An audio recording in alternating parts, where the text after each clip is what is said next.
Bonjour, dans cette vidéo, nous allons expliquer la démarche à suivre pour transposer l'affichage d'asymptotes dans l'environnement Maple-Mobius.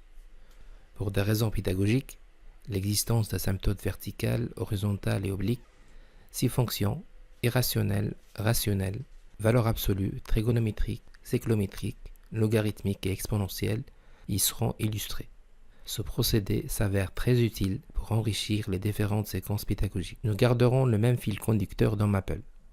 Restart pour effacer la mémoire, assigner la fonction, ici racine cubique de 8x moins x cube, appeler la commande asymptote via le package student calculus 1 pour déterminer les asymptotes éventuels, les AV, les AH ou les AO, appeler la commande implicit plot via le package plots pour tracer les asymptotes, appeler la commande plot pour tracer la courbe de f, appeler la commande display via le package plots pour un affichage simultané de plusieurs objets géométriques, ici la courbe et éventuellement les asymptotes. Compléter les commandes par des options sur plusieurs niveaux, attributs de courbe, champ de vision, etc. La transposition dans Mobius suit le même fil. $ pour nommer la variable, plot Maple, ouvrir les parenthèses, ouvrir les guillemets, encoder le code Maple, fermer les guillemets, fermer les parenthèses et terminer par point virgule. L'écriture linéaire est demandée pour l'encodage d'expressions mathématiques. Pour info, la syntaxe third représente les fonctions sourdes, c'est-à-dire les fonctions irrationnelles. Cette syntaxe mérite votre attention. Pour cette famille, Maple effectue les calculs sur l'écriture naturelle sans problème, mais la production de graphiques est incomplète. C'est mieux donc d'assigner la fonction dès le départ avec la syntaxe third.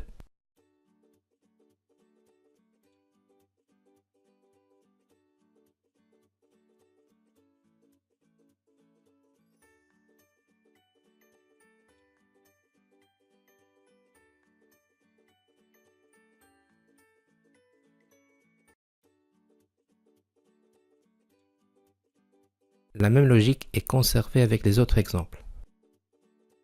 Le restart nous permet de travailler avec les mêmes variables, ici f, a, p, q, ce qui est pratique pour des séquences demandant et appelant plusieurs variables.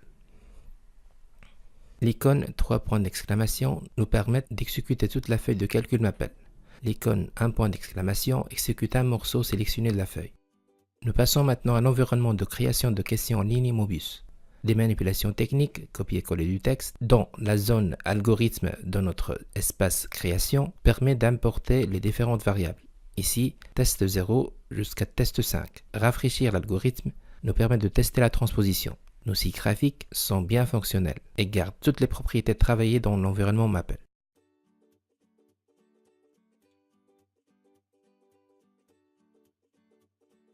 Pour finir, nous pourrons passer à la zone de rédaction de texte.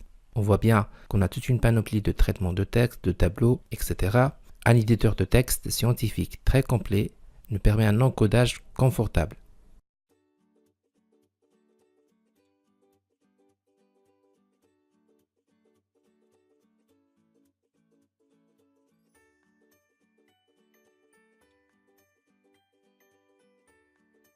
Pour tester l'interface étudiant, il suffit de prévisualiser la question et on voit bien que tout le potentiel graphique est bien conservé. Voilà pour cette vidéo.